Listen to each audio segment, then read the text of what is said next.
in Davos at the World Economic Forum, and of course, you're a member of the forum's board of trustees.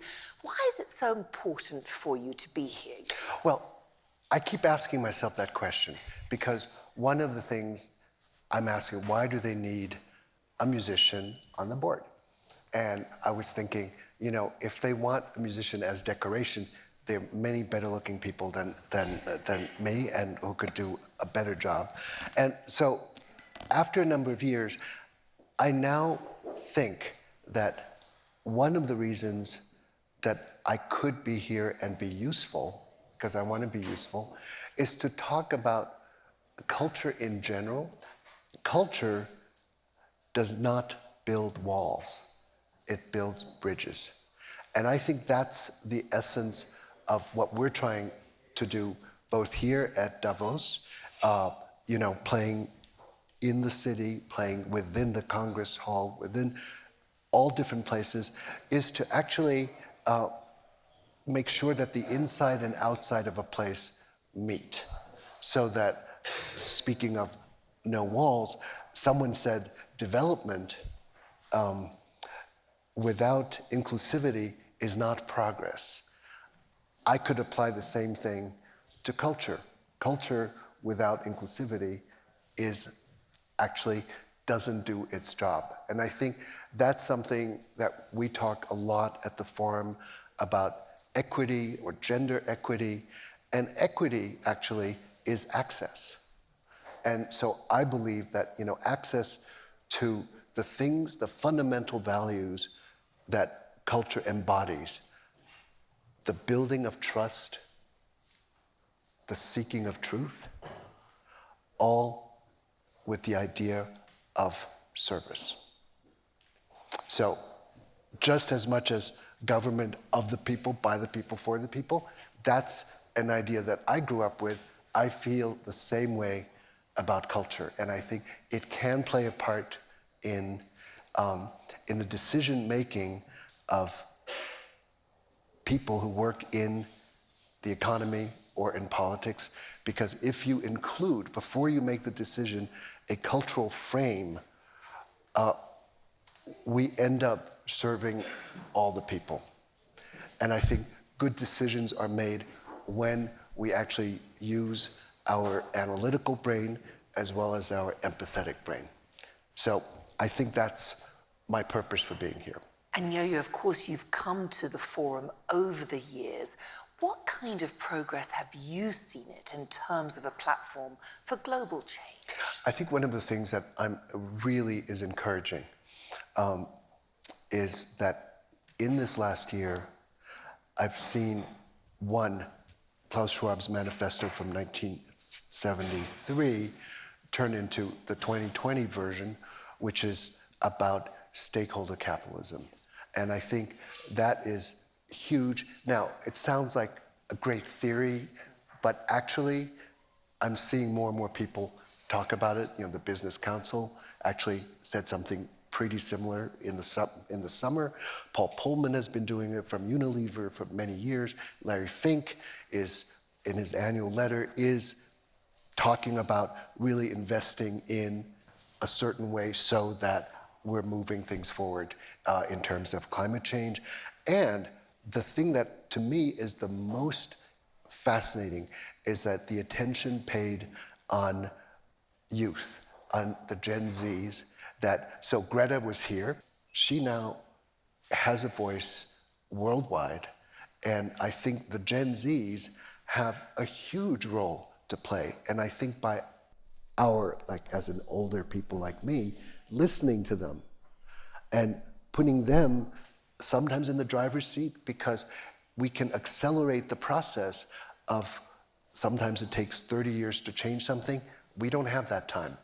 And for them to be really activated through this kind of accelerated connection into getting things done. There's talk of, Mark Benioff from Salesforce talked last night of his idea of planting 1 trillion trees.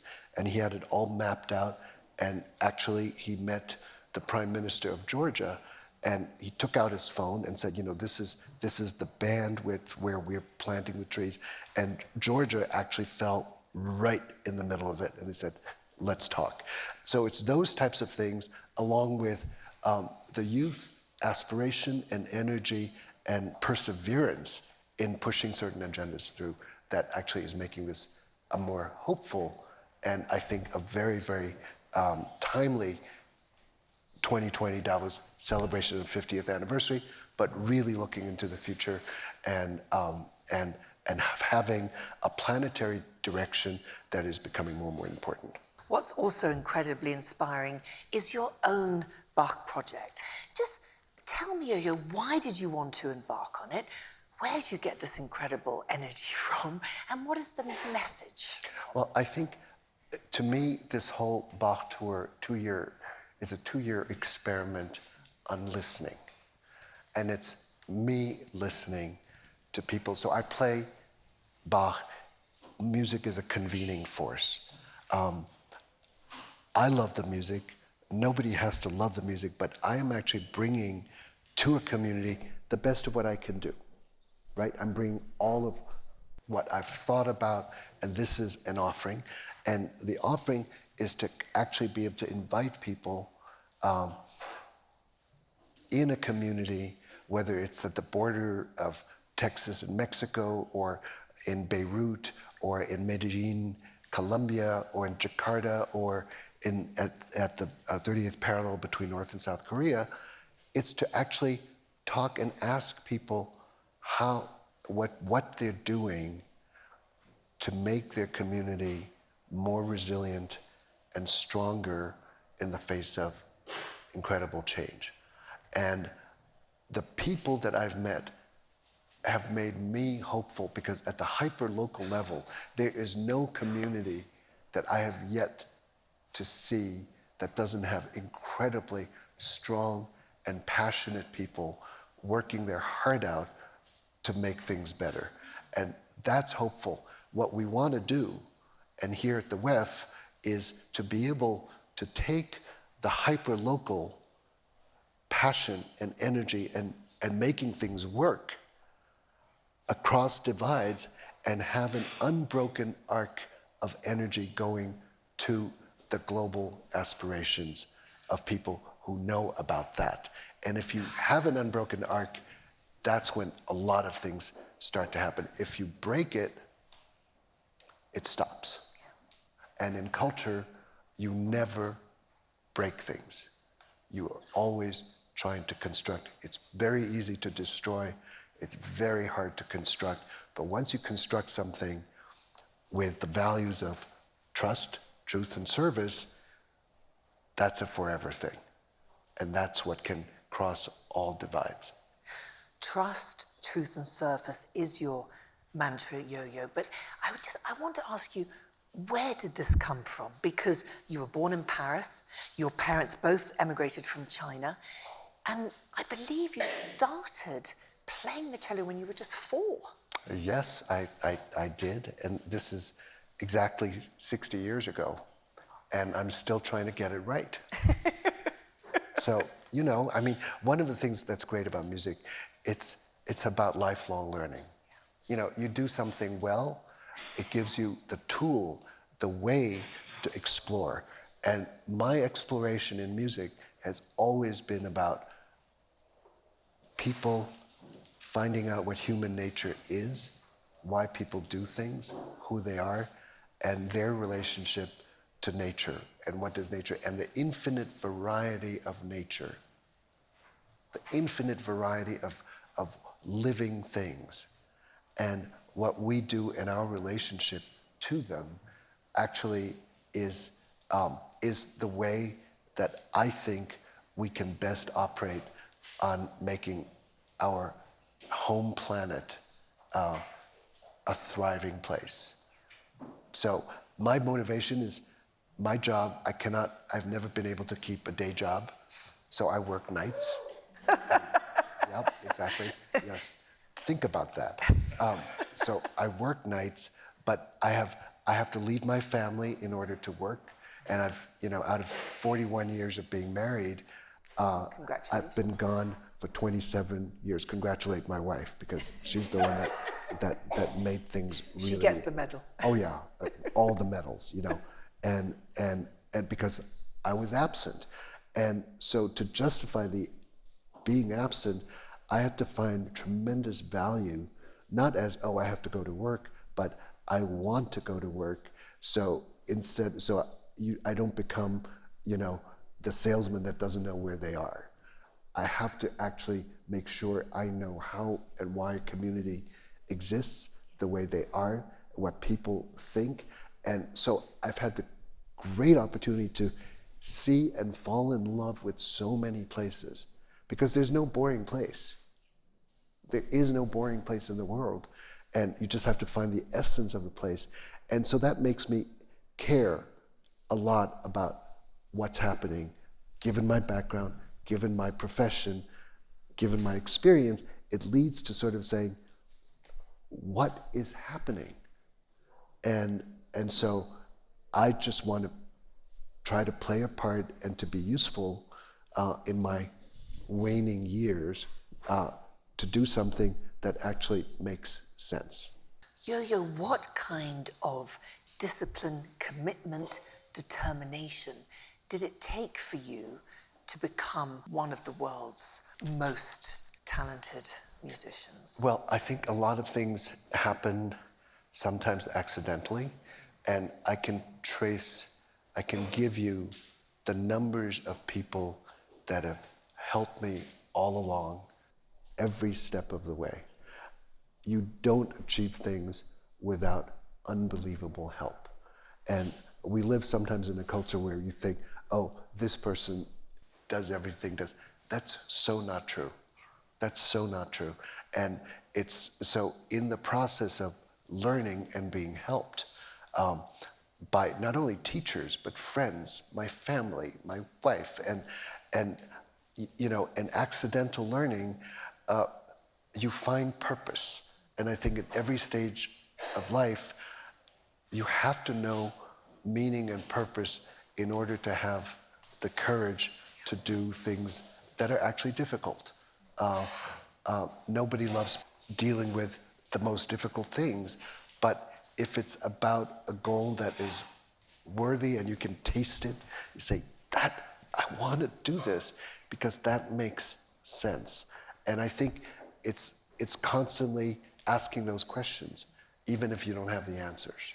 What do you think have been some of the biggest challenges you've had to face in your career so far? Well, I think, first of all, is finding meaning. I was brought up in a family where music was sort of like the family business, and so I just grew up in it without ever asking, what should I do? I sort of fell into it. And you might be surprised to hear that it wasn't until I was 49, way past the expiration date, that I decided I really want to be a musician. Music is one way where I could explore all the things I'm interested in, in the world, different ways of thinking, different frames and to examine the preconditions of creativity. Because a lot of people talk about creativity these days, but actually it's, what's the petri dish that's there, that's necessary for something to grow? And for me, that's always almost more fascinating than the fact that someone created something.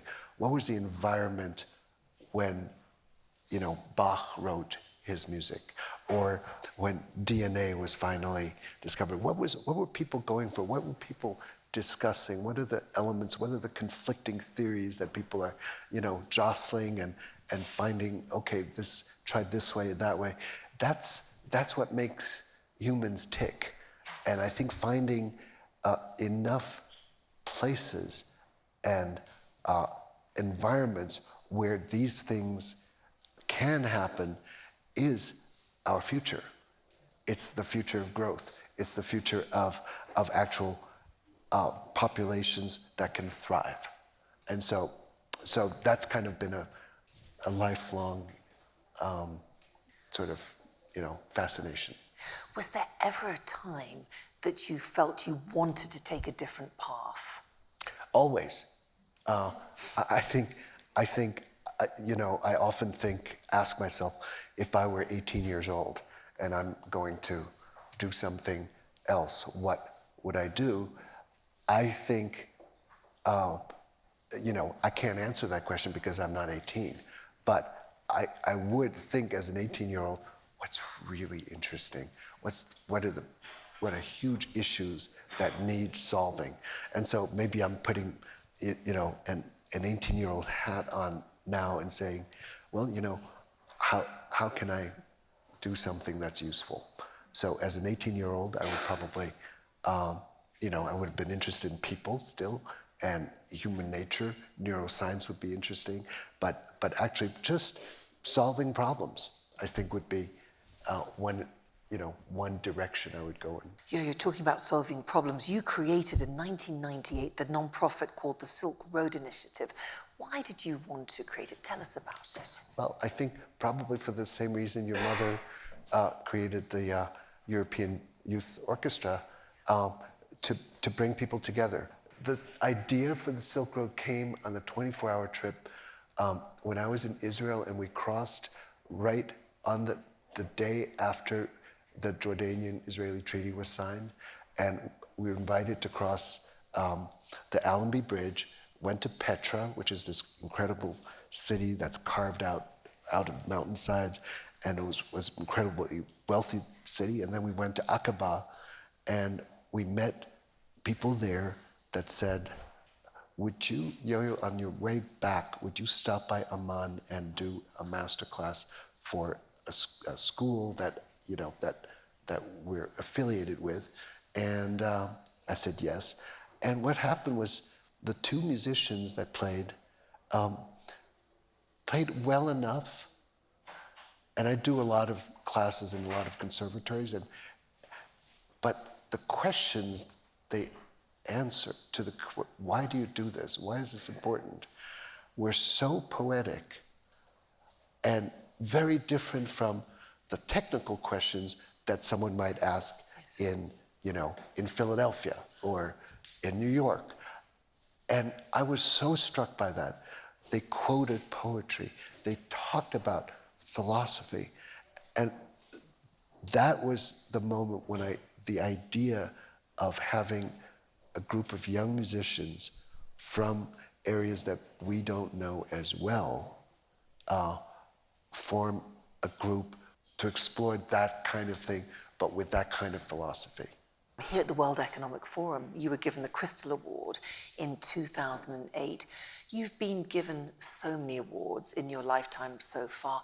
What's been the most meaningful one for you? I feel funny about awards because I never,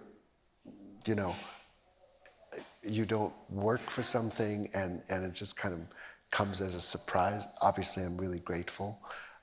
But I can point to one award that I received that was the first Fred Rogers Award. Oh, yeah. And Fred Rogers was a television host for almost 30 years, or maybe even longer, for very young children. And I know one of the things I'm most proud of is to have actually appeared on Mr. Rogers' Neighborhood when my son was about 3. And when people ask me, what is it that you're most proud of having done, I will point to my appearance in the children's shows like Mr. Rogers' Neighborhood, Sesame Street, Arthur. When you go on a television show for children, this is their space. And if they accept you in their space, you're theirs. Culture turns the other into us. 30 years afterwards, I sometimes meet people who said, I saw this, and so I decided, I harangued my parents to want to do this for like a couple years. They finally gave in, and this is what I'm doing now.